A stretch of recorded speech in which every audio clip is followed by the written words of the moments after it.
Bonjour à tous, nous voilà retrouvés pour un nouveau résumé, cette fois-ci sur l'univers de Game of Thrones. Tandis que la saison 7 débutera le 16 juillet, et ce après plus d'un an et demi d'interruption, nous allons tout doucement essayer de nous remettre dans l'atmosphère qui régnait dans Westeros. Not even for Clay.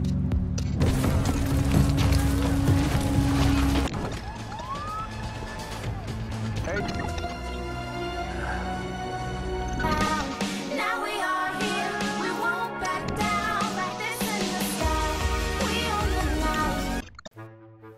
7 grands axes narratifs de la mythique saison vont être énumérés, passant de la reprise de Winterfell, de la remontée de Cersei, des dons de Bran, des périples d'Arya et de la fulgurante conquête de Daenerys. Commençons avec le premier, la reprise de Winterfell.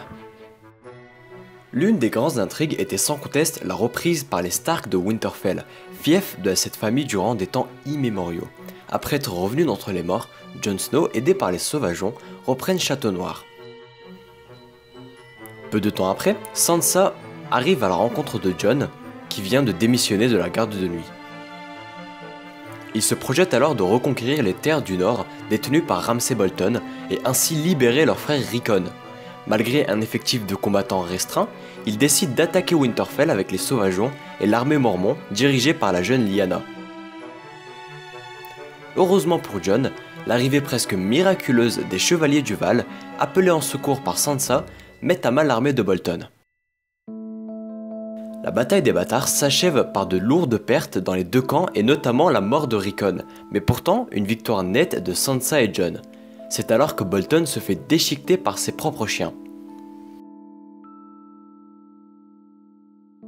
Du côté de Port-Réal, Cersei se remet douloureusement de sa marche de la honte. Pour ne rien arranger, elle apprend de la part de Jaime la mort de leur fille Myrcella. Elle se fait exclure avec son frère du conseil restreint et voit Marguerite et Loras emprisonnés par le Grand Moineau.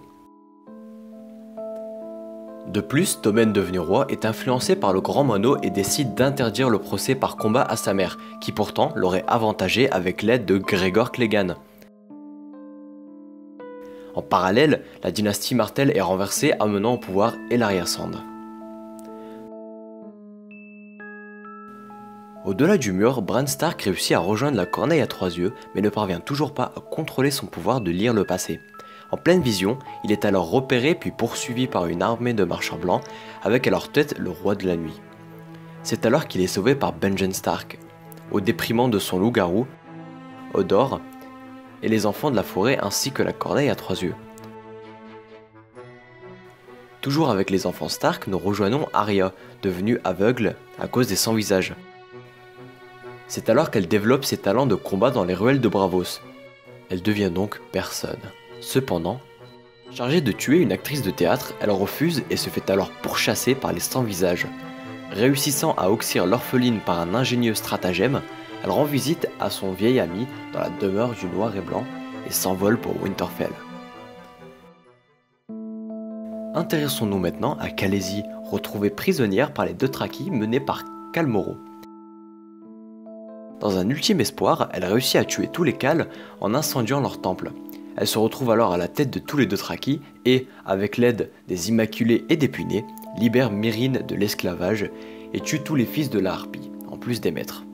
Dans le même temps, elle reçoit la visite de Yara et Theon Greyjoy, en fuite des îles de fer avec toute la flotte des Fernés. Tous les trois concluent alors un marché, Daenerys promettant de libérer les îles de fer et ainsi de se faire reconnaître comme reine des 7 couronnes par les Fernés. Dans le dernier épisode de la saison 6 de Game of Thrones, Cersei fait littéralement exploser le grand septuaire de Baelor avec du feu grégeois. Après la défenestration de Tommen, elle se proclame reine des 7 couronnes avec l'aide du grand maître Qyburn. Olenna Tyrell, endeuillée par la mort de toute sa famille, va trouver les Aspics des Sables à Dorne ainsi qu'Ellaria Sand afin de conclure une alliance ayant pour but de renverser les Lannister.